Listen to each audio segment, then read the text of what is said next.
জুবিনৰ কোৱা সেই কংগ্ৰেছী দালালবিলাক আজি ক'ত গ'ল?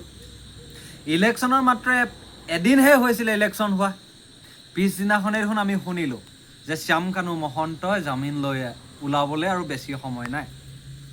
জামিন বিচাৰিলে, কি হ'ল আজি? আমি বাৰু ঠিক আছে, আমি কংগ্ৰেছৰ দালাল, আমি জুবিন গাৰ্গৰ ন্যায়ক লৈ যেতিয়া আমি মাত মাতিছিলোঁ তেতিয়া আমি কংগ্ৰেছৰ দালাল আছিলোঁ, ঠিক আছে। আমি জুবিন গাৰ্গৰ ন্যায়ক লৈ ৰাজনীতি কৰিছিলোঁ বুলি কৈছিলে।